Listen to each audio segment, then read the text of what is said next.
Vítám vás u dalšího dílu insidera Emeryho Smitha, který byl vojenský pilot, lékař a chirurg a který v tichosti po dobu 10 let pracoval uvnitř tajných bezpečnostních služeb, jejichž aktivity vytvářely průnik do nitra tajných kosmických programů. Tentokrát na téma porušení pravidel na základně.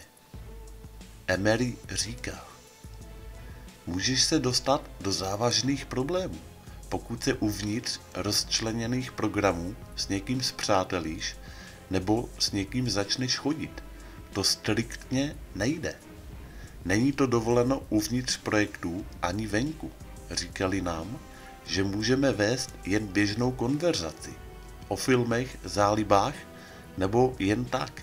Přesto jsem se spřátelil s některými veliteli, vědci a nelegálně se s nimi setkával na společenských akcích, obědech nebo grilování.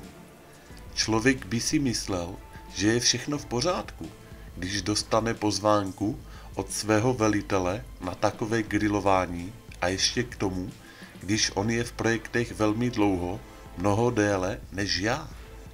Ale není tomu tak. Oni mají nastavená pravidla tak, aby se tyto věci neděly a nějaké informace neprosákly někam tam, kam nechtěli.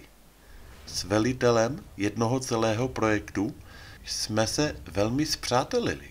Chodili jsme společně do hor, jezdili na motorkách, zkrátka to byl dobrý kamarád. S jeho ženou a mou přítelkyní jsme chodili na jídlo. To ovšem nebylo povoleno. Nikdy jsme ovšem nemluvili o tom, co se dělo na základně. Až jednou zmínil se o nějakém úžasném mimozemském plavidle a řekl mi, že se pokusí zařídit, abych na něm mohl pracovat, a také si vyzkoušel letový simulátor, který reverzně sestrojili na základě tohoto plavidla. Pozval mě jako vedoucího projektu, ale chytili nás v oblasti, kde jsem já, podle mého oprávnění, neměl co dělat a situace, která nastala, byla velmi zlá. Měl jsem za to, že platí ustanovení, že tě na některá místa, kam nemáš oprávnění, může doprovázet výše postavená osoba s patřičným oprávněním a že v těchto případech nese za dotyčné plnou zodpovědnost. Ale já byl od něj zasvěcen tajně. Když jsme se dostali k simulátoru a já se usadil do řídícího křesla, najednou přišli 4 agenti a vyzvali nás, abychom se postavili. Myslel jsem si, že tu není nikdo, kdo je výše než velitel, takže jsem nechápal, co po nás chtějí. Myslel jsem si, že je vše v pořádku, ale nebylo. Tito agenti měli černé obleky s kravatou a všichni byli vyšší a robustnější než já. Vzpomínám si, jak ho hrubě popadli za ruce a vlekli někam pryč. Poté mi řekli, abych slezl ze simulátoru, svázali mi ruce za zády a dali mi pytel na hlavu. To bylo naposledy, co jsem mého kamaráda viděl.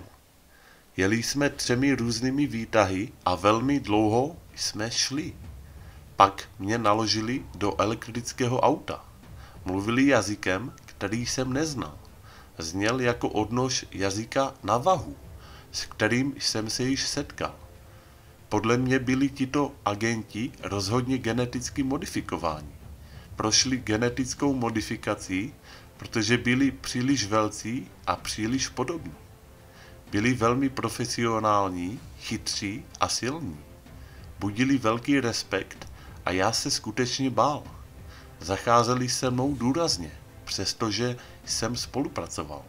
Zavedli mě do malé místnosti 3x3 metry se 3 stoly a židlemi a sundali mi z hlavy pytel, ale ruce mi nechali svázané za zády. Vyzvali mne, abych se posadil na židli. Udeřili mě ze zadu nějakým předmětem několikrát do hlavy, krku a do břicha. Ztratil jsem vědomí, krvácel jsem na hlavě ale obličej byl v pořádku. Pak se posadili a ptali se na řadu otázek. Ptali se, jak jsem se o tomto projektu dozvěděl a co všechno mi můj přítel pověděl. Přiznal jsem přátelství s jeho rodinou, což pro ně nebylo žádné překvapení. Požádal jsem o lékařské ošetření, protože jsem dost krvácel, ale oni mi ránu jen zamáčkli, poslali mě domů a řekli, že mě budou kontaktovat. Měl jsem otřes mozku a velkou modřinu na temeni. Byl jsem zděšený a nevěděl jsem, co mám dělat. Myslel jsem si, že je konec. Zřejmě to byl ale také test. A protože jsem nikomu nic neřekl, tak mi mou práci vrátili. Nic jsem neříkal také, protože jsem si byl vědom smlouvy, kterou jsem podepsal. Pomyslel jsem si, že mě zkrátka zabijí. Byl jsem zdrcený. Řekli mi, aby se to již nikdy neopakovalo. Pokud něco řekneš, víš, co se stane. Zítra nechoď do práce.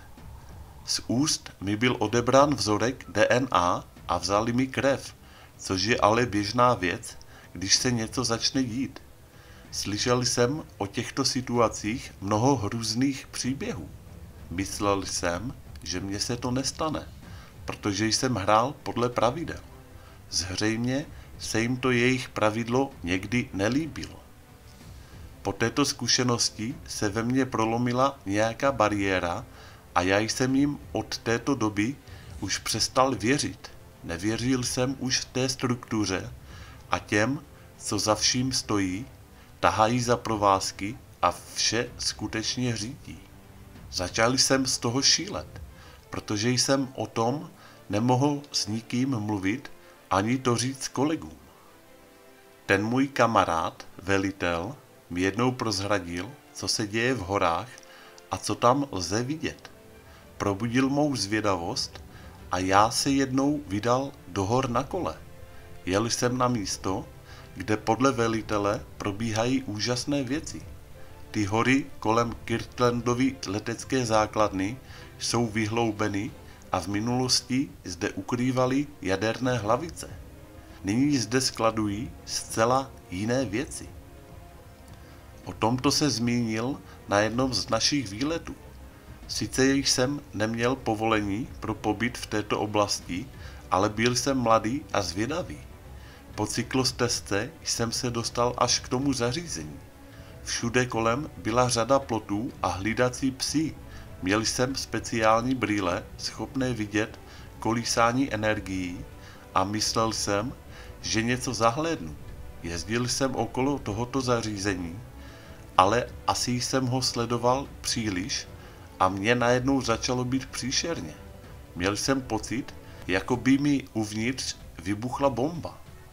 Od kasáren mě dělilo 13 kilometrů a ani nevím, jak se mi podařilo vykonat cestu zpět.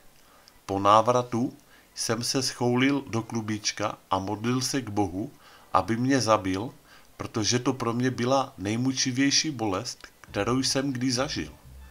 Podle mě jsem byl zaměřen a byla na mne aplikována skalární zbraň.